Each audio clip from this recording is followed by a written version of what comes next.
নাসুহা। ভুল করেছো, তওবা করো, মাফ করবে কে? সাইয়েদনা আদম আলাইহিস সালাম ভুল করলেন, দুনিয়ায় এসে শত শত বছর কাঁদলেন, কিন্তু ক্ষমা হয় না। আল্লাহরে বললেন, আল্লাহ কি করলে ক্ষমা পাবো বলো? ফাতালাক্কা আদামু মির রাব্বিহি কালিমাতিন ফাতাবা আলাই। আল্লাহ বললেন, ও আদম, তোমারে কিছু কালেমা শিখায় দেই, এই কালেমাগুলো দিয়ে আমার কাছে দোয়া করো, ক্ষমা করে দেব। আল্লাহ শিখায় দিলেন, ও আদম, দুই হাত তুলে চোখের পানি ছেড়ে আমার কাছে পড়ো, রব্বানা। পড়েন, রব্বানা যালামনা আনফুসানা ওয়া ইল্লাম তাগফির লানা ওয়া তারহামনা লানাকুনান্না মিনাল খাসিরিন। এটা শিখাইতেছিল আল্লাহ। আল্লাহ, আমি জুলুম করেছি, অন্যায় করেছি, ভুল করেছি, পাপ করেছি, তুমি যদি ক্ষমা না করো, ক্ষমা করার কেউ নাই, ঠিক কি না? আমরাও পাপ করলে এই দোয়াটা পড়ার দরকার আছে না নাই? 5টা শর্ত সাপেক্ষে আমাদের তওবা কবুল করবে কে? তওবা কবুল হওয়ার কিছু শর্ত আছে, 5টা। কয়টা? চিৎকার মেরে বলতে হবে, তওবা কবুল হওয়ার শর্ত কয়টা? 1 নম্বরে হচ্ছে আল ইকরা, acknowledgement. You have to give the acknowledgement that you are the greatest sinner on earth. আপনাকে ঘোষণা দিতে হবে যে আপনি পৃথিবীর সবচেয়ে বড় পাপী। 1 নম্বর শর্ত, আপনি বলেন যে আল্লাহ, আমার চেয়ে বড় পাপী নাই, আকাশের নিচে জমিনের উপরে আমি সবচেয়ে বড় পাপী, এমন কোন পাপ নাই যেটা আমি করি নাই, ঠিক কিনা? 1 নম্বরে পাপের ঘোষণা দেন। 2 নম্বরে আন-নাদাম, নাদাম মানে repentance. You have to be repentant for what you have done. আপনাকে অনুতপ্ত হতে হবে, চোখের পানি ছাড়তে হবে। আল্লাহ, আমি লজ্জিত, আল্লাহ আমি নাদান, আমি পিশাচ, আমারে মাফ করে দাও। তার মানে স্বীকার গেলেন কি অন্যায় করেছেন। 2 নম্বরে আপনি অনুতপ্ত হলেন। 3 নম্বরে স্টপ, যেই পাপ করতেছিলেন ওইটা থামান। Stop what you have done, যেটা করতেছিলেন আগে থামান। আপনি সুদ খাইছেন, অনুশোচনা আসলো, মাফও চাইতেছেন, আবার সুদও খাইতেছেন, হবে? আপনি ঘুষ খেয়েছেন, তওবা শুরু করলেন, আবার ঘুষও খেয়ে যাচ্ছেন, হবে? থামেন, স্টপ। 3টা গেল। 4 number, to hate what you have done, ঘৃণা করতে হবে, যে পাপটা করেছেন মন থেকে ওই পাপটাকে ঘৃণা করতে হবে। 5 নাম্বার শর্ত হচ্ছে to determine that you never repeat this sin again in your life. আল্লাহর ওয়াদা দেন, কমিটমেন্ট দেন যে আল্লাহ, আমার জীবনে পারতপক্ষে এই পাপ জীবনেও করব না। চিৎকার করে বলেন, ঠিক কিনা? তার মানে আপনি স্বীকার যান, তারপরে আপনি অনুতপ্ত হবেন, যে পাপ করেছেন থামিয়ে দিবেন, পাপটারে মন থেকে ঘৃণা করবেন, আর আল্লাহরে ওয়াদা দিবেন, আল্লাহ আর করব না। এই 5টা শর্তের আলোকে তওবা করলে জীবনের সব গুনাহ মাফ করে দিবে কে? এজন্য আল্লাহ বললেন, ইয়া আইয়ুহাল্লাযীনা আমানু তুবু ইলাল্লাহি তাওবাতান নাসুহা। তওবার মতো তওবা করো, সব গুনাহ মাফ করতে পারে কে? তওবা করবেন তো? রাজি আছেন? কবে করবেন? এই মুহূর্তে তওবা করলাম, এই মুহূর্তে আল্লাহর কাছে ক্ষমা চাই, আল্লাহ জীবনের সব গুনাহ মাফ করে দাও। আমাদের দেশে তওবা করার জন্য হুজুর লাগে, কথা কন? পীর সাহেব হুজুর, বড় হুজুর, ছোট হুজুর, হাফেজ সাহেব, লাগে না? হাফেজ সাহেব, ইমাম সাহেব, এদের ছাড়া নাকি তওবা হয় না। না, এটা ভুয়া কথা। আপনি অনুতপ্ত হন, আপনি চোখের পানি ছাড়েন, আপনি আপনার রবরে বলেন, ক্ষমা করে দিবে কে?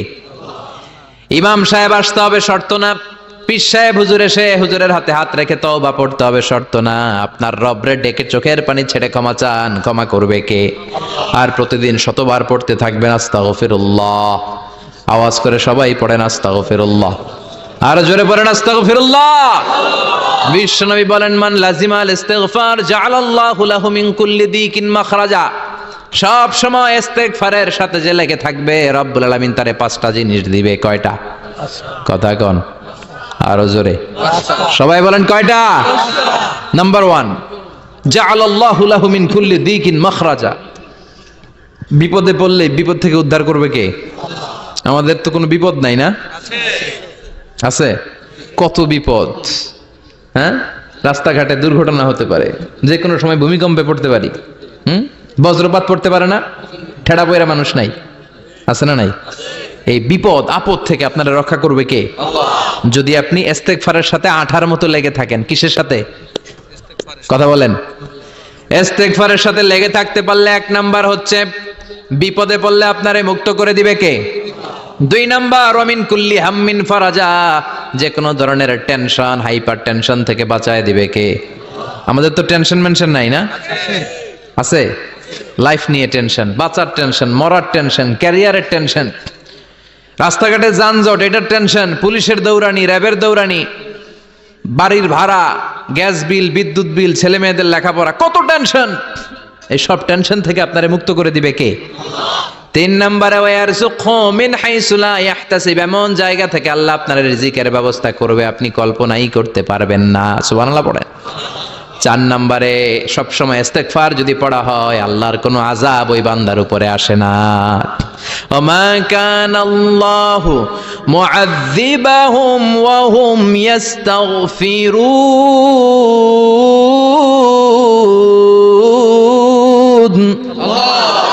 যতক্ষণ আমার বান্দা আমার কাছে ইস্তেগফার পড়তে থাকে আমার কোনো আযাব বান্দারে পাবে না। যতক্ষণ ইস্তেগফার পড়বেন আল্লাহর কোনো আযাব আপনার উপর আসবে না। 4টা গেল। 5 নাম্বার, বারবার ইস্তেগফার পড়লে রফিক ভাই আল্লাহ আপনারে মুস্তাজাবুদ দাওয়া বানিয়ে দিবে। দোয়া করা মাত্র কবুল করে নিবে কে? আল্লাহ। মুস্তাজাবুদ দাওয়া বুঝেন তো? মানে যিনি হাত তুলতে দেরি কবুল হতে দেরি হয় না। বারবার ইস্তেগফার পড়ে দেখেন যে আপনার দোয়া কেমনে কবুল হয়। ইমাম আহমদ ইবনে হাম্বলের নাম শুনেছেন? জি। হাম্বলি মাযহাবের প্রতিষ্ঠাতা। হানাফি, শাফিঈ, মালিকি, 4 নাম্বারটা আপনারা বলেন। হাম্বলি। এই হাম্বলি মাযহাবের ইমামের নাম আহমদ ইবনে হাম্বল। জগৎ বিখ্যাত মুহাদ্দিস। একক স্বতন্ত্র হাদিসের কিতাব হিসেবে পৃথিবীতে সবচেয়ে বড় যে হাদিসের কিতাব ওইটার নাম মুসনাদ আহমদ ইবনে হাম্বল। 40,000 হাদিসের কালেকশন আছে এটাতে। এই ইমাম আহমদ ইবনে হাম্বল ওনার শেষ জীবনটা হাদিস পড়ানো, হাদিস কালেকশনের জন্য ব্যয় করেছেন। শহরের পর শহর, দেশ থেকে দেশ, দেশান্তরে ঘুরতেন একটা হাদিসের জন্য। উনি সফরে বেরিয়েছেন হাদিস কালেকশনের জন্য। প্রচন্ড শীতের রাত, উনি মাগরিবের নামাজ, এশারের নামাজ পড়ে একটা মসজিদে শুয়ে পড়লেন আর শুয়ে শুয়ে হাদিস পড়তেছেন। কি পড়তেছেন? কথা বলেন। আর মনে মনে ভাবলেন রাতটা মসজিদে কাটায় দেই, ফজরের নামাজ পড়ে আবার বেরোবো। কিন্তু দারোয়ান এসে বলে মসজিদে থাকতে পারবেন না, ওঠেন। দারোয়ান আছে না? কথা কন। আহমদ ইবনে হাম্বল বললেন আমি শুধু রাতটা থাকতে চাই, আমি তো ফজরেরও মুসল্লি, ফজর নামাজ পড়বো তো এই মসজিদে, আমার থাকতে দাও। দারোয়ান তো দেয় না, কেন? মসজিদে থাকার জায়গা না, যান মিয়া। উনি যে আহমদ ইবনে হাম্বল এটা চিনে নাই, থাকতে দেয় না। কি করবে এখন? উনি কাঁথা গুছিয়ে হাদিসের কিতাব নিয়ে কাঁধের মধ্যে ব্যাগ নিয়ে মসজিদ থেকে বেরোয় গেলেন। কি আর করবেন? প্রচন্ড শীত আর কাঁপতেছেন, বুড়ো মানুষ। পথিমধ্যে দেখলেন বাজার একজন খাব্বাজ, শাবুন খাব্বাজ, যুবক রুটি বিক্রেতা। সে রুটি বিক্রি করে, চুলার মধ্যে রুটি সেকে। সে যে সালাম দিল আসসালামু আলাইকুম, যুবক বলে ওয়ালাইকুম আসসালাম। আহমদ ইবনে হাম্বল বলে যুবক আমার যাওয়ার জায়গা নেই, সফরে বেরিয়েছি, খুব শীতে কষ্ট পাচ্ছি, রাতে যদি তোমার এই চুলা থেকে একটু আগুন পোহাই কোনো সমস্যা? যুবক বলে না না সমস্যা না, আহলান ওয়া সাহলান, খোশ আমদেদ, আসেন আসেন, আপনি আগুন পোহাইলে আমার সমস্যা কি? সুবহানাল্লাহ পড়েন। আল্লাহ শুকরিয়া করে উনি বসলেন আর আগুন পোহাচ্ছেন। আর খেয়াল করলেন যুবক রুটি বানায় আর পরে আস্তাগফিরুল্লাহ। আল্লাহ। রুটির দলা বানায় পরে আস্তাগফিরুল্লাহ, খামির বানায় আর পরে আস্তাগফিরুল্লাহ। রুটি নিয়ে উনুনের ভিতরে, চুলার ভিতরে সেকা দেয় আর পরে আস্তাগফিরুল্লাহ। দোকানদারের কাছে কেউ আসলেই সে রুটি দেয় আর পরে আস্তাগফিরুল্লাহ। ক্রেতার কাছ থেকে টাকা নিয়ে ক্যাশ বক্সে রাখে আর কি পড়ে? আবার রুটি বানানো শুরু করে আর কি পড়ে? খালি এটাই পড়তেছে। ইমাম আহমদ ইবনে হাম্বল তো অবাক, কিরে এটা আবার কেমন যুবক, খালি আস্তাগফিরুল্লাহ। উনি প্রশ্ন করলেন যুবক ঘটনা কি? আসার পর থেকেই তোমার দেখতেছি তুমি রুটি বানাও, রুটি বিক্রি করো আর পড়ো আস্তাগফিরুল্লাহ, মালাকা ইয়া শাবাব। যুবক বলে আস্তাগফিরুল্লাহ আমার সবচেয়ে বেশি পছন্দের আমল, আমি সব সময় আঠার মতো ইস্তেগফারের সাথে লেগে থাকি আর সব সময় পড়তে থাকি আস্তাগফিরুল্লাহ, আর এর বদৌলতে আল্লাহ আমারে মুস্তাজাবুদ দাওয়া বানিয়ে দিয়েছে। সুবহানাল্লাহ। আহমদ ইবনে হাম্বল তো অবাক, আনতা মুস্তাজাবুদ দাওয়া, তুমি মুস্তাজাবুদ দাওয়া, রুটিওয়ালা। আমি এত বছর হাদিস পড়াই, আমিও তো মুস্তাজাবুদ দাওয়া না, আর তুমি রুটি বেচো বাজারে, তুমি মুস্তাজাবুদ দাওয়া, তুমি দোয়া করলে সব কবুল হয়ে যায়। যুবক বলে না আনা মুস্তাজাবুদ দাওয়া, আমি আমার জীবনে যত দোয়া করেছি কবুল করে নিয়েছে কে? আল্লাহ। সব দোয়া কবুল করে নিয়েছে আল্লাহ, একটা দোয়া ছাড়া। কয়টা? একটা। আহমদ ইবনে হাম্বলের কৌতূহল, কিউরিসিটি আরো বেড়ে গেল। কি? সব দোয়া কবুল হয়েছে, একটা দোয়া ছাড়া। মাযালিকা দোয়া ইয়া শাব, কি সেই দোয়া? যুবক এবার বলতে শুরু করলো, আমার জীবনে যে দোয়াটা আল্লাহ কবুল করে নাই সেটা হচ্ছে আমি আল্লাহর কাছে অনেক চেয়েছি, অনেক দোয়া করেছে যে আল্লাহ, শুনেছি এই জামানার সবচেয়ে বড় মুহাদ্দিস, তার নাম নাকি ইমাম আহমদ ইবনে হাম্বল। আল্লাহ তোমার কাছে আমার চাওয়া, আমি যেন এই ইমাম আহমদ ইবনে হাম্বলরে দেখে মরতে পারি, আমি যেন ইমাম আহমদ ইবনে হাম্বলের হাতে হাত রেখে মুসাফা করতে পারি আর তার কপালে একটা চুমু এঁকে দিতে পারি। আহমদ ইবনে হাম্বল আবেগপ্রবণ হয়ে গেলেন, চোখের পানি ছেড়ে দিলেন, বললেন, যুবক, তোমার এই দোয়াটাও কবুল হয়ে গিয়েছে। আহমদ ইবনে হাম্বলের দেখা আর সাক্ষাৎ পাওয়ার জন্য আহমদ ইবনে হাম্বলের বাড়িতে তোমার যাওয়ার দরকার নাই। আহমদ ইবনে হাম্বল তোমার দরবারে ছুটে এসেছে। আনা আহমদ ইবনে হাম্বল মুহাদ্দিসুদ দাহর, আমি নিজেই আহমদ ইবনে হাম্বল। যুবক চোখের পানি ছেড়ে দেয়, আহমদ ইবনে হাম্বল চোখের পানি ছেড়ে দেয়। যুবক চিৎকার মেরে ইমাম আহমদ ইবনে হাম্বলকে জড়িয়ে ধরে, হাতে হাত রেখে মুসাফা করে, কপালের মধ্যে চুমু খায় আর আল্লাহর শুকরিয়া করে বলে, ও ইমাম, আসলে এই দোয়াটাও আল্লাহ আজকে কবুল করে নিল। বিশ্বাস হয়? সবসময় ইস্তেগফার পড়লে আপনার দোয়াগুলোর এইভাবে কবুল করে নিবে কে? এই পাঁচটা জিনিস পাবেন সবসময় যদি ইস্তেগফারের সাথে লেগে থাকেন। রাজি আছেন তো? এই জন্য বিশ্বনবী সব সময় নামাজে সালাম ফেরানোর পরে পড়তেন আস্তাগফিরুল্লাহ। কি পড়তেন? তিনবার পড়তেন আস্তাগফিরুল্লাহ, আস্তাগফিরুল্লাহ, আস্তাগফিরুল্লাহ। পড়তে রাজি আছেন? ইস্তেগফারের অনেকগুলো আলফাজ আছে, সবচেয়ে ছোট ইস্তেগফার হচ্ছে এটা, আস্তাগফিরুল্লাহ, আস্তাগফিরুল্লাহ। আরো আছে আস্তাগফিরুল্লাহ আল্লাযী লা ইলাহা ইল্লা হুয়াল হাইয়ুল কাইয়্যুম ওয়া আতুবু ইলাইহি। বিশ্বনবী বলেন, এই ইস্তেগফারটা যদি কেউ পড়ে, আত-তাওয়াল্লি মিন ইয়াউমিজ যাহাফ, যুদ্ধের ময়দান থেকে পালিয়ে আসা কবিরা গুনাহ। কি গুনাহ? কাফেরদের সাথে যুদ্ধ, আমি তাগড়া যুবক, তলোয়ার নিয়ে নেমেছি, আমার দেহের এক ফোঁটা রক্ত থাকা পর্যন্ত আমি যুদ্ধ চালিয়ে যাব, আমি ফিরে আসতে পারবো না, আইনটা কার? ফিরে আসলে কবিরা গুনাহ। বিশ্বনবী বলেন, যুদ্ধের ময়দান থেকে ফিরে এসেছে এরকম কবিরা গুনাহ অবলম্বনকারীও যদি আস্তাগফিরুল্লাহ আল্লাযী লা ইলাহা ইল্লা হুয়াল হাইয়ুল কাইয়্যুম ওয়া আতুবু ইলাইহি পড়ে, ওই কবিরা গুনাহকারীকেও ক্ষমা করে দিবে কে? পড়তে রাজি আছেন তো? আবার সাইয়েদনা আবু বকর বললেন, ইয়া রাসূলুল্লাহ আল্লিমনি দুআআন আদউ বিহি ফি সালাতি, এমন দোয়া আপনি আমারে শিক্ষা দেন যেই দোয়াটা আমি নামাজে পড়তে পারি। বিশ্বনবী বললেন, পড়ো, আল্লাহুম্মা ইন্নী যালামতু নাফসি যুলমান কাসীরান ওয়া লা ইয়াগফিরুয যুনুবা ইল্লা আনতা ফাগফিরলি মাগফিরাতাম মিন ইনদিক ইন্নাকা আনতাল গফুরুর রহিম। সুবহানাল্লাহ পড়েন। এটাও ইস্তেগফার। আমরা এটার বলে দোয়া মাসুরা, সালাম ফেরানোর আগে পড়ি না? যেখানেই ক্ষমা চাওয়ার কথা আছে ওইটারই কি বলে? ইস্তেগফার। আল্লাহুম্মা ইন্নী যালামতু নাফসি, আল্লাহ জুলুম করেছি, যুলমান কাসীরা, অনেক জুলুম, ওয়ালা ইয়াগফিরুয যুনুবা ইল্লা আনতা, তুমি ছাড়া এই গুনাহ ক্ষমা করার তো কেউ নাই। ফাগফিরলি মাগফিরাতাম মিন ইনদিক, তোমার দয়ায় আমারে ক্ষমা করে দাও। ইন্নাকা আনতাল গফুরুর রহিম, তুমি হলা ক্ষমাশীল। ঠিক কি না? এটাও ইস্তেগফার, এটাও পড়বেন। আর এই সব ইস্তেগফারের শ্রেষ্ঠ ইস্তেগফারের নাম সাইয়্যিদুল ইস্তেগফার। যত ইস্তেগফার হতে পারে এর মধ্যে সবচেয়ে শ্রেষ্ঠতম ইস্তেগফার নাম কি? কথা কন। বুখারীর বর্ণনা, শাদ্দাদ ইবনে আউস রাদিয়াল্লাহু তাআলা আনহু বর্ণনা করেন, এই সাইয়্যিদুল ইস্তেগফার দিনের বেলা যে পড়বে ওই দিনে মারা গেলে সে জান্নাতি। এই সাইয়্যিদুল ইস্তেগফার রাতের বেলা যে পড়বে ওই রাতে যদি ইন্তেকাল হয় ওই লোকটা জান্নাতি। মুখস্থ আছে না? কার কার মুখস্থ? হাত তুলেন। মাশাআল্লাহ, তাবারাকাল্লাহ, মাশাআল্লাহ, মাশাআল্লাহ। আর যাদের নাই তাদের হোমওয়ার্ক, তাদের আল্লাহুম্মা আনতা রাব্বি লা ইলাহা ইল্লা আনতা খালাকতানি ওয়া আনা আবদুক ওয়া আনা আলা আহদিকা ওয়া ওয়া'দিকা মাস্তাতা'তু আউযু বিকা মিন শাররি মা সানা'তু আবু'ু লাকা বিনি'মাতিকা আলাইয়া ওয়া আবু'ু লাকা বিযামবি ফাগফিরলি ফাইন্নাহু লা ইয়াগফিরুয যুনুবা ইল্লা আনতা। সুবহানাল্লাহ পড়েন। সুবহানাল্লাহ। আজকে রাতে পড়ছেন, মারা গেলে জান্নাতি। চিল্লায় পড়েন না আল্লাহু আকবার। এজন্য বিশ্বনবী বলেন, আমার আগের গুনাহ মাফ, পরের গুনাহ মাফ, তারপরেও প্রতিদিন আমি 70 বার তওবা ইস্তেগফার পড়ি। আজকে থেকে পড়তে রাজি আছেন তো? ইনশাআল্লাহ। বেশি বেশি ইস্তেগফার পড়া যাবে না? একটু প্রাণ খুলে, দিল খুলে আওয়াজ করে পড়েন তো, আস্তাগফিরুল্লাহ। আর জোরে পড়েন আস্তাগফিরুল্লাহ। আবার সবাই পড়েন আস্তাগফিরুল্লাহ।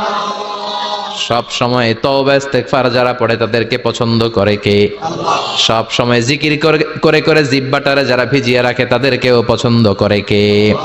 আল্লাহ বলেন ওয়াজকুর রাব্বাকা ফি نفسك تضرعا وخيفة ودون الجهر من القول بالغدو والآصال ولا تكن من الغافلين سبحان الله পড়েন আল্লাহ বলেন ওয়াজকুর রাব্বাকা ফি নাফসিক আল্লাহরে মনে মনে ডাকো তাদাররুআ ওয়া খীফা আল্লাহর জিকির করতে আল্লাহ বলেছেন ফি নাফসিক বুঝতেছেন না অর্থ ফি নাফসিকা মনে মনে আল্লাহর জিকিরটা করো তাদাররুআ ওয়া খীফা তাদাররুআ মানে বিনয়ের সাথে with full of humility submission and humbleness বিনয়ের সাথে আল্লাহর ডাকো ওয়া খীফা গোপনে গোপনে ডাকো দুনাল জাহারি মিনাল কওল চিৎকার চেঁচামেচি করে ডেকো না কার কথা আওয়াজ করে জিকির করো না এই যে আমরা মাহফিলে লা ইলাহা ইল্লাল্লাহ জিকির করে এটা তালিমান উদ্দেশ্য কি তালিমের জন্য আওয়াজ করে জিকির জায়েজ আছে কিন্তু ব্যক্তিগত জিকিরের যে ইবাদতটা এটা আস্তে আস্তে হইতে হবে এটা ভদ্রভাবে হতে হবে চিল্লাচিল্লি করে নয়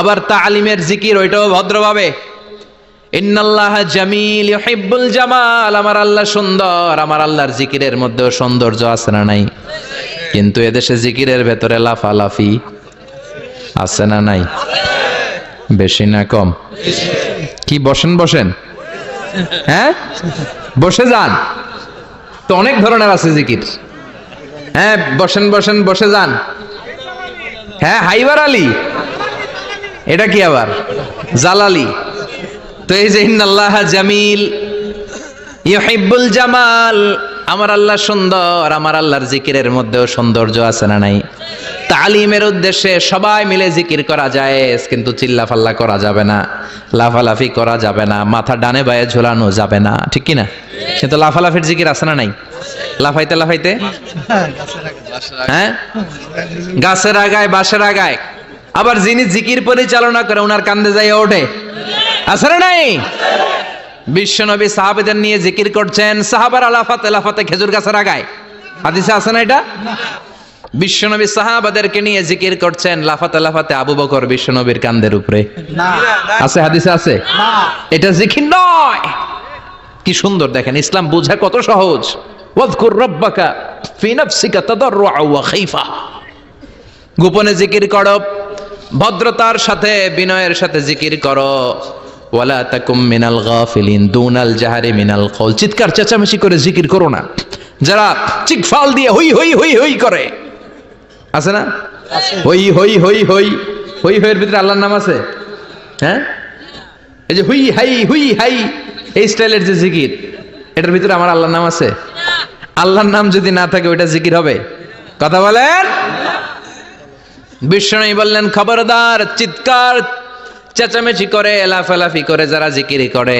এরা মনে করে আল্লাহ কানে শোনে না কথা বলেন আপনি গোপনেও আল্লাহর ডাকলে আপনার ডাকে সাড়া দিবে কে এজন্য রাব্বুল আলামিন বলেন ফাযকুরুনি আযকুরকুম ওয়াশকুরুলি ওয়ালা তাকফুরুন বান্দা আমার জিকির তোমরা করো আমিও তোমাদের জিকির করব ঠিক কি না আমরা যদি আল্লাহর জিকির করি আমাদেরও জিকির করে কে সুবহানাল্লাহ কইবেন না আমরা আল্লাহর জিকির করে আল্লাহ নাকি আমাদের জিকির করে জানো তো না কথা এটা আবার হাদিসে কুদসিতে আল্লাহ বললেন ফাইন যাকারানি ফি নাফসি যাকারতুহু ফি নাফসি আমার বান্দা যদি একা একা আমার জিকির করে আমি আমার বান্দারে একা একা স্মরণ করি ওয়া ইন যাকারানি ফি মালাইন যাকারতুহু ফি মালাইন খায়রিম মিনহু এরকম মহা সম্মেলন করে যদি কেউ আমি আল্লাহর জিকির করে আমি এর চেয়েও বড় মহা সম্মেলন ফেরেশতাদেরকে নিয়ে করে আমার বান্দারে স্মরণ করি ওয়া ইন তাকাররাবা ইলাইয়া শিবরান তাকাররাবতু ইলাইহি যিরাআন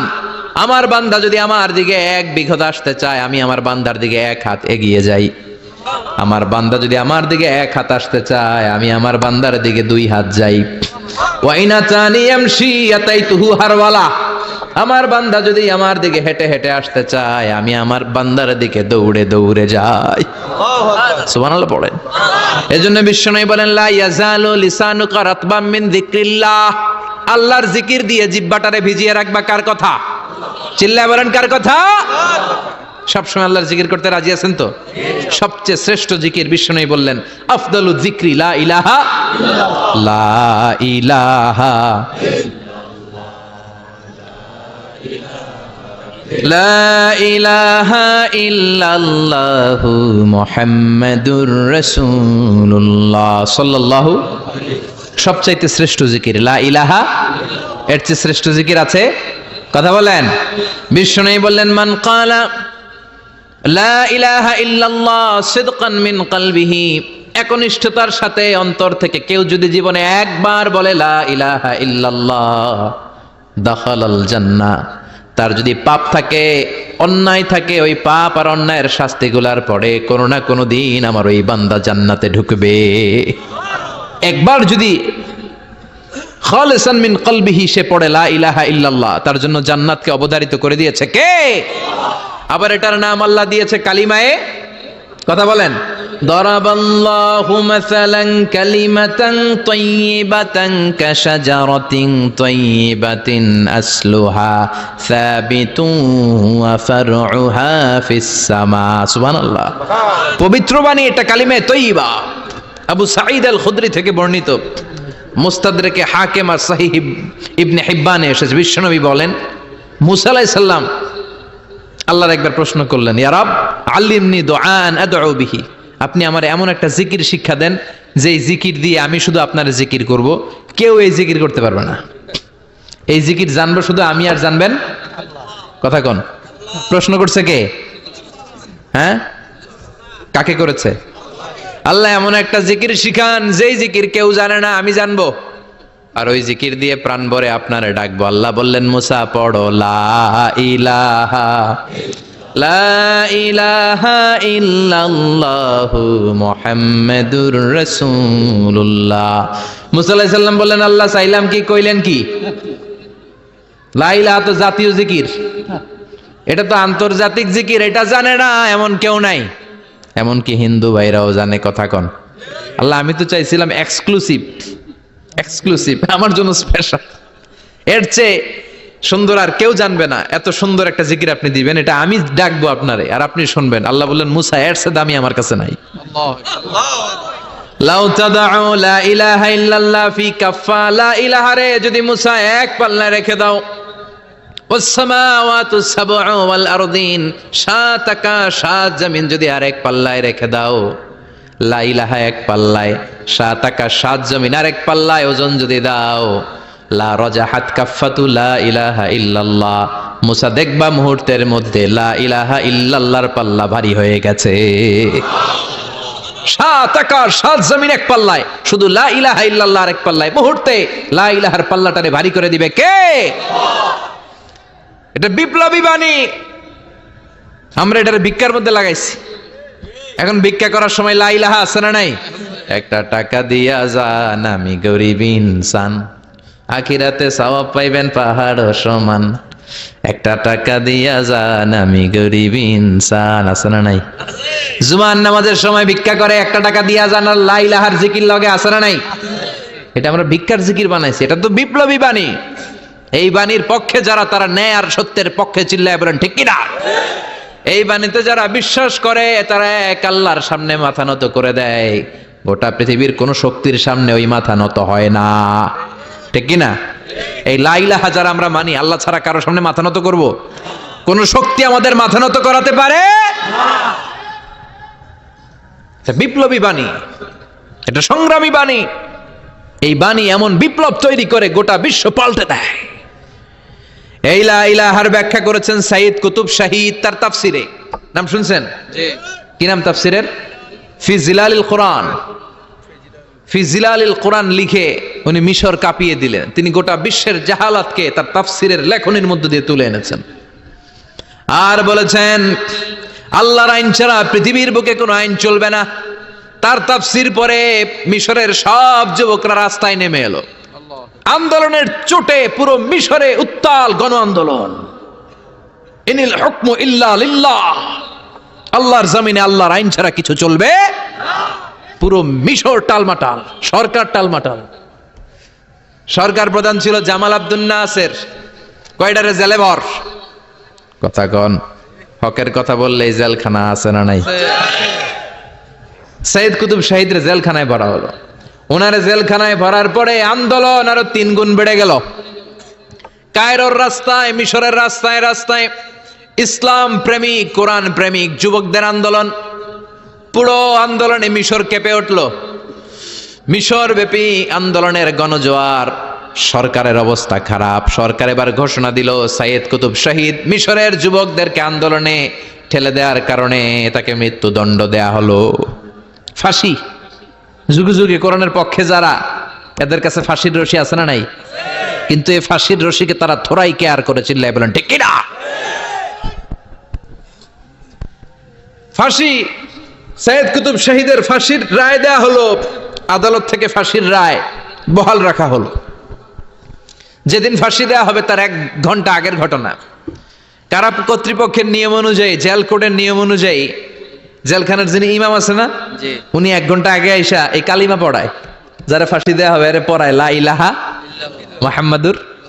তো সৈয়দ কুতুব শহীদকেও কালিমা পড়ানোর জন্য ইমাম সাহেব আসছে।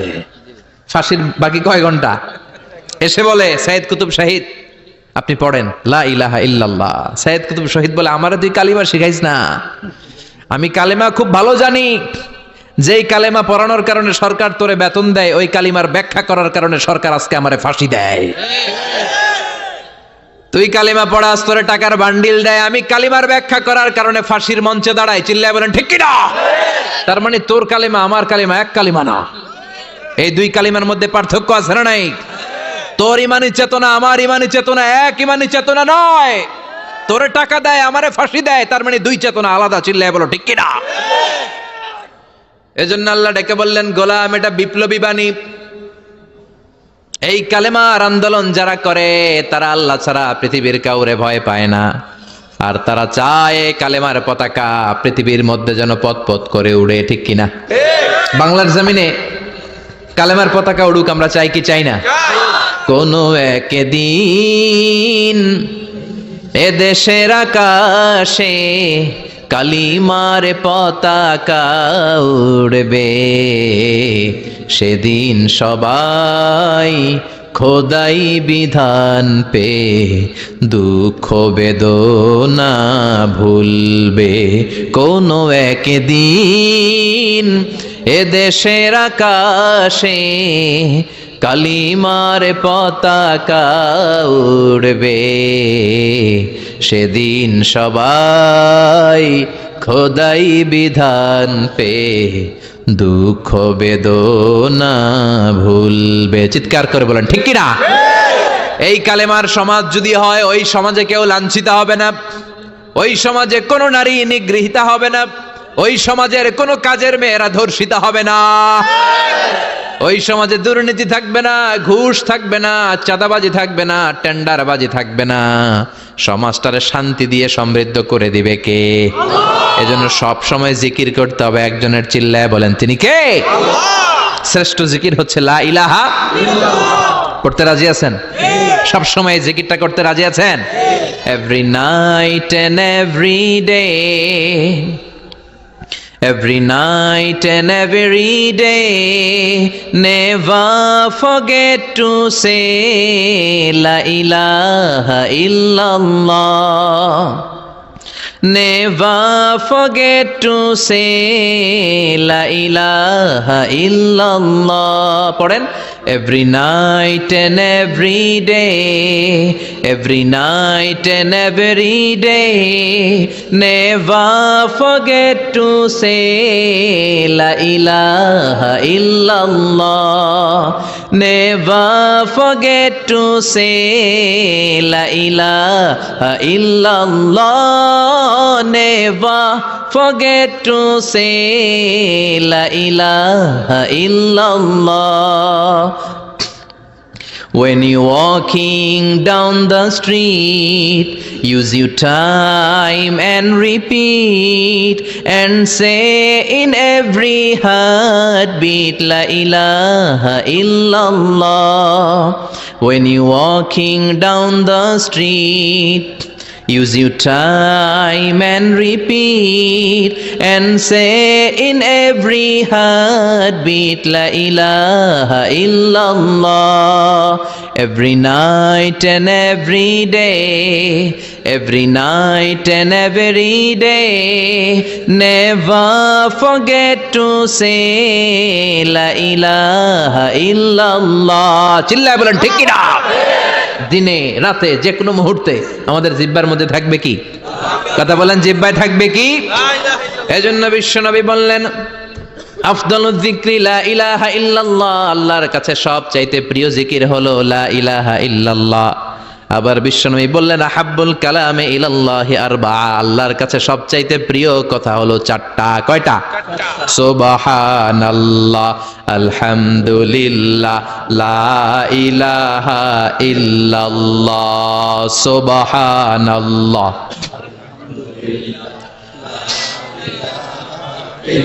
লা ইলাহা ইল্লাল্লাহু মুহাম্মাদুর রাসূলুল্লাহ।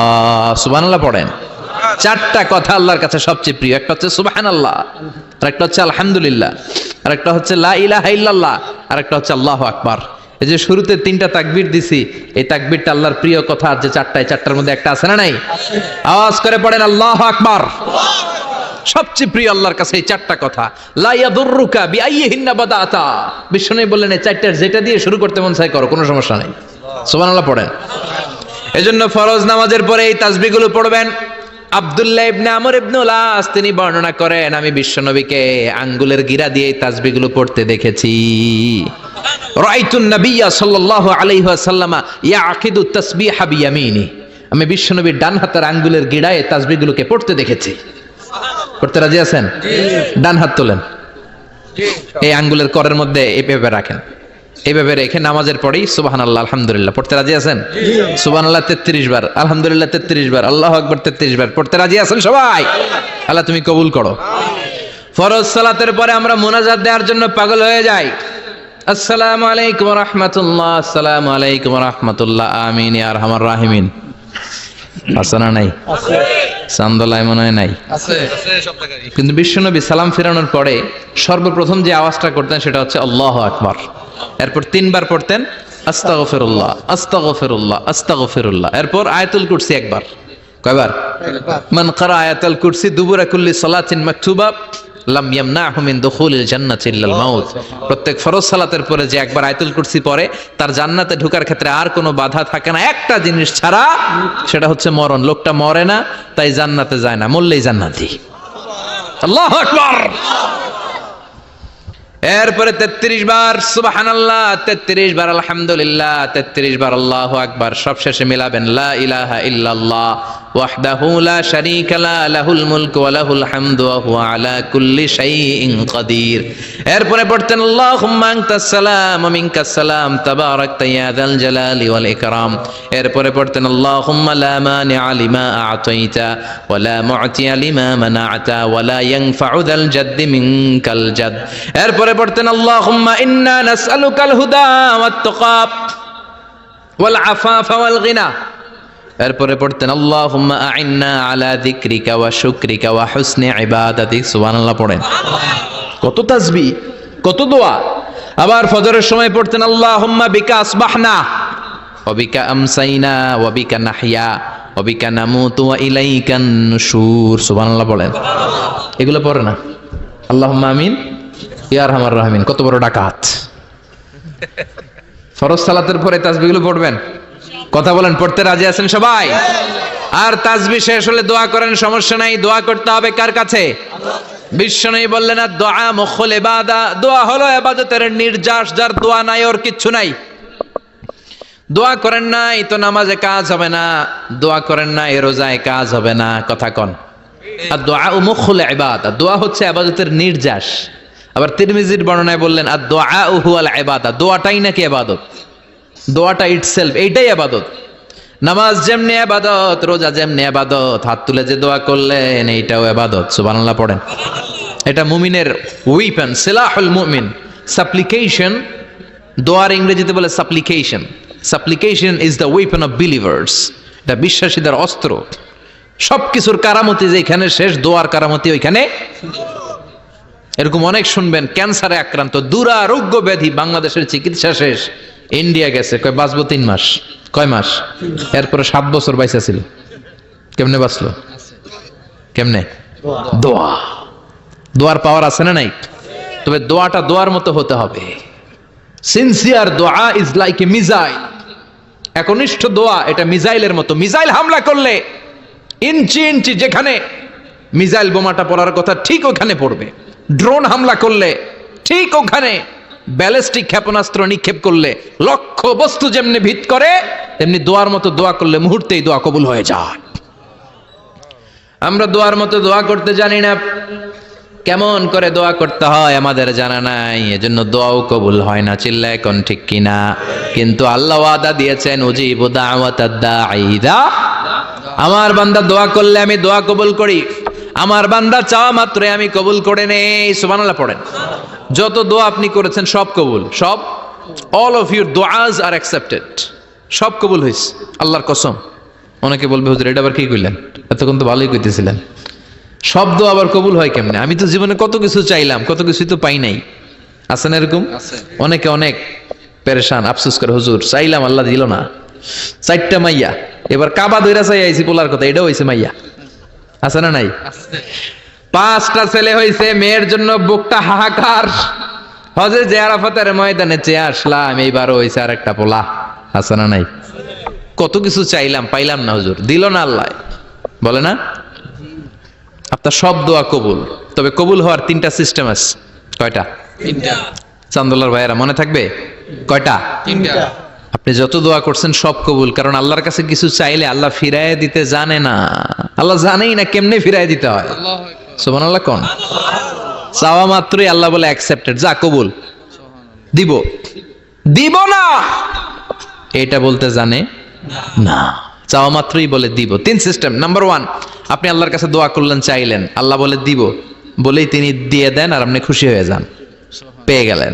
নাম্বার 2, আপনি আল্লাহর কাছে দোয়া করলেন, চাইলেন, তখনও আল্লাহ বলে দিব, তবে এখন না, সবুর, একটু পরে দিব। কখন দিলে আমার জন্য ভালো, আমার চেয়েও ভালো জানে কে? আল্লাহ, পরে দিবে।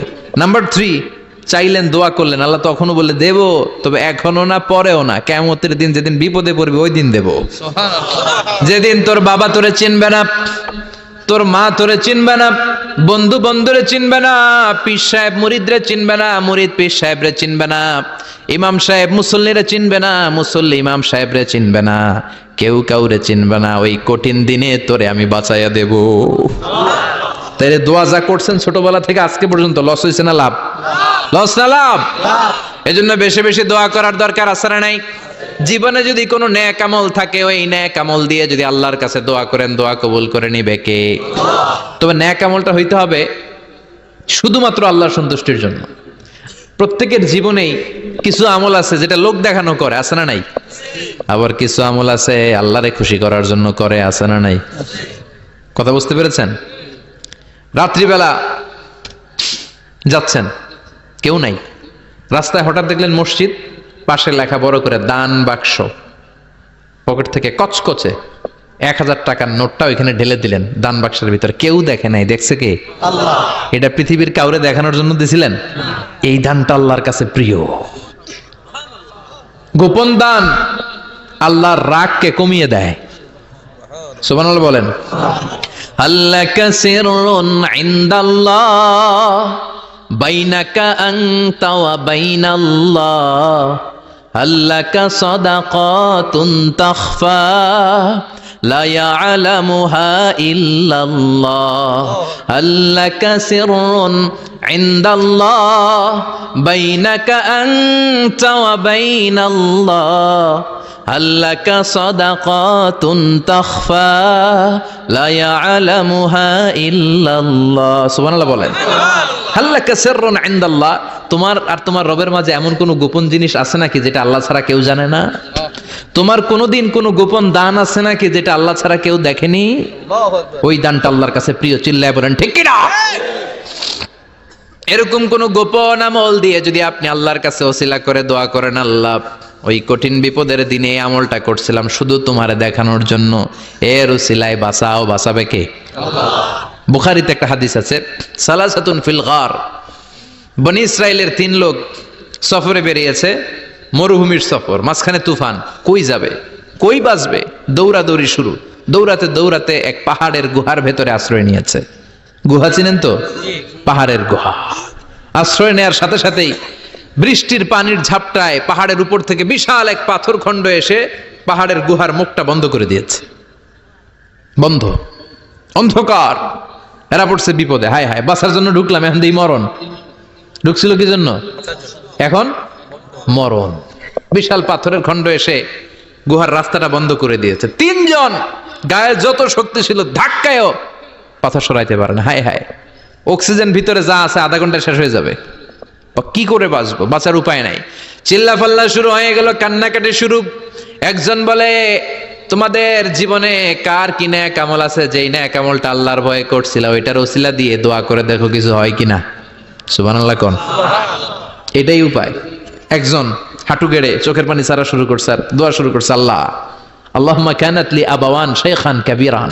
আল্লাহ, আমার বাবা মা ছিল বৃদ্ধ বৃদ্ধা, আমি পেশায় রাখাল, সারাদিন ছাগল চড়িয়ে রাত্রিবেলা দুধ আনতাম, সবার আগে আব্বা আম্মারে দিতাম, এরপরে আমার ছেলে মেয়ে, এরপরে স্ত্রী। একদিন গভীর রাতে এসে দেখি আব্বা আম্মা ঘুমায়। দুধের বাটি নিয়ে আব্বা আম্মার মাথার সামনে দাঁড়িয়ে রইলাম। ছেলে মেয়েগুলো আব্বা এসে বলে, আব্বা দুধ দাও। আমি বললাম পরে, আগে আব্বা আম্মা খাবে তারপরে তোরা। ছেলে মেয়েগুলো কান্না জুড়ে দিল, আমি দেই নাই। ফজর পর্যন্ত দাঁড়িয়ে রইলাম। ফজরের আগ দিয়ে আব্বা আম্মা ঘুম থেকে উঠে দেখে তো আমার অবাক, কিরে বাবা দাঁড়িয়ে কেন? বললাম প্রতিদিন দুধ খেয়ে ঘুমাও, আজকে আগে আগে ঘুমিয়েছ, দুধ খাও নাই, তোমাদেরকে আগে দিব বলে দাঁড়িয়ে রইলাম। আল্লাহর ডেকে বলে, আল্লাহ ওই দিন সারা রাত দুধের বাটি নিয়ে মা বাবার শিওরে আমি দাঁড়িয়েছিলাম। ফজরের সময় আব্বা আম্মারে দুধ খাওয়ালাম, তারপরে ছেলে মেয়েদেরকে দিয়েছিলাম, তারপরে স্ত্রীর মুখে দিয়েছিলাম। ও মাবুদ, ওই দিনের এই কাজটা আমি দুনিয়ার কাউরে খুশি করার জন্য করি নাই, শুধুমাত্র তোমার খুশি ছাড়া। ওই রাতের ইবাদত যদি তোমার দরবারে ভালো লেগে থাকে, ফাফাররিজ আন্না মা নাহনু ফি, আজকের বিপদের দিনে কেউ বাঁচানোর নাই, তুমি আমাদের বাঁচাও। ফানফাজারাত, মুহূর্তের মধ্যে 1/3 বিশাল পাথর খণ্ডটা 1/3 ডান দিকে সরে যায়, এক পাশে সরে যায়। সামান্য আলো বাতাস ঢুকতে আরম্ভ করলো। এখন বাতাস ঢুকে এখন বেঁচে থাকতে পারবে এই নিশ্চয়তা হয়েছে। সুবহানাল্লাহ কোন। এবার সে বলল, ভাই তোর কি আমল আছে বল। দ্বিতীয় জন হাঁটু গেড়ে আবার চোখের পানি ছেড়ে আল্লাহর ডেকে বলে, মাবুদ আমার এক চাচাতো বোন ছিল, কানাতলি ইবনাতু আম জামিলা ওয়া কুনতু উহিব্বুহা কাআশাদ্দি মা ইউহিব্বুর রিজাল আন-নিসা। আল্লাহ, সুন্দরী, অনন্যা, অপসরী, প্রিয়ংবদা, অনুসুয়া, গুণবতী, রূপবতী আমার এক চাচাতো বোন ছিল, তার প্রেমে আমি ছিলাম পাগল পাড়া, কিন্তু সে তো আমার ডাকে সাড়া দেয় না। অনেক চেষ্টা করলাম তারে পাওয়ার জন্য। চাচাতো বোন আমারে বলে, 100 স্বর্ণ মুদ্রা যেদিন দিতে পারবা ওই দিন আমারে পাবা। এবার আমি স্বর্ণ মুদ্রা কালেকশনের কাজে লেগে গেলাম। বছরের পর বছর চেষ্টা করে 100 স্বর্ণ মুদ্রা যেদিন পেলাম ওই দিন চাচাতো বোনের কাছে গেলাম, যে তার হাতে স্বর্ণ মুদ্রা দিলাম, বললাম চলো এবার আমরা অপকর্ম করি। স্বর্ণ মুদ্রা পেয়ে সেও খুশি, আমিও খুশি। সে পাইছে স্বর্ণ, আমি পাইছি তারে। গোপন একটা রুমের ভেতরে ঢুকলাম, দুজনে জামা কাপড় খুলে ফেললাম, নেকেড হয়ে পাপ কাজ শুরু করব। ইন দা মিন টাইম আমার চাচাতো বোন আমারে বলে, ও আমার চাচাতো ভাই, আমারে তুই আমার সতীত্ব তুই নষ্ট করে দিস না, ইত্তাকিল্লাহ, আমার সম্ভ্রম তুই শেষ করে দিস না, ইত্তাকিল্লাহ, আল্লাহরে ভয় কর। আল্লাহ, ওই মুহূর্তে ফিরে আসা কঠিন কঠিন, কিন্তু ইত্তাকিল্লাহ, আল্লাহরে ভয় করে, এই শব্দটা যখন শুনলাম আমার ভিতরটা কেঁপে উঠেছে। আমি মুহূর্তে তোমার ভয়ে জামা পড়ে ওই রুম থেকে চিৎকার মেরে বেরিয়ে গিয়েছে। আল্লাহ, সেদিন আমি পাপ কাজ করি নাই, সেদিন আমি মনের খায়েশ মিটাই নাই, তোমার ভয়ে সেদিন আমি দৌড়ে পালিয়েছি। ওই দিনের ইবাদতটা আমলটা যদি তোমার কাছে ভালো লেগে থাকে, ফাফাররিজ আন্না ফিমা নাহনু ফি, আজকে যেই বিপদে আছি তুমি বাঁচাও। বলার সাথে সাথে 2/3 2/3 পাথরের খণ্ডটা আরো ডান দিকে সরে যায়। সুবহানাল্লাহ পড়েন। এবার আরো বড় ফাঁকা হয়েছে। এবার তারা বেরোতে চেষ্টা করলো, দেখে মাথা বেরোয়, শরীর বেরোয় না, হাত বেরোয়, পিঠ বেরোয় না, পা বের হয়, দেহ বেরোয় না, আরো সরতে হবে। এবার বাকি আছে কয়জন? একজন। সে দোয়া করতে শুরু করলো, আল্লাহ ইস্তাজারতু জারাক, আমি ব্যবসায়ী ছিলাম, অনেক শ্রমিক ভাড়া করে একদিন একটা কাজ করালাম, সব শ্রমিকের টাকা দিয়ে দিলাম। এক শ্রমিক টাকা না নিয়ে ভাগলপুর কই যে গেছে নিজেও জানি না, ওর টাকা আমার কাছে রয়ে গেল। এই শ্রমিককে আর টাকাটা বুঝাই দিতে পারি নাই। এই টাকা দিয়ে আমি কয়েকটা ছাগল কিনলাম, এই ছাগলগুলো বাচ্চা দিল, ওগুলো বাচ্চা দিল, ওগুলো বাচ্চা দিল, দিতে দিতে বিশাল ছাগলের ডেয়ারি ফার্ম করে ফেললাম তার ওই টাকা দিয়ে। এক যুগ 12 বছর পরে সে এসে বলে আমার টাকা ফিরায় দাও। আমি বললাম এই যে ছাগলের ডেয়ারি ফার্ম পুরোটাই তোমার। সে বলে আতাস্তাজিউ মিন্নি, আমার সাথে ঠাট্টা করো? আমি পাই সামান্য কয়টা টাকা, এক যুগ আগে যেই টাকা পাইতাম ওইটা দিলেই চলবে। আমি বললাম ও শ্রমিক, তোমার টাকা দিয়ে আমি ছাগল কিনে ব্যবসা করেছি, ছাগল বাচ্চা দিয়েছে, বাড়তে বাড়তে বাড়তে বাড়তে আজকের বিশাল এই ডেয়ারি ফার্ম। এই ডেয়ারি ফার্মের মালিক আমি নই, তুমি নিয়ে যাও। বলার সাথে সাথে শ্রমিক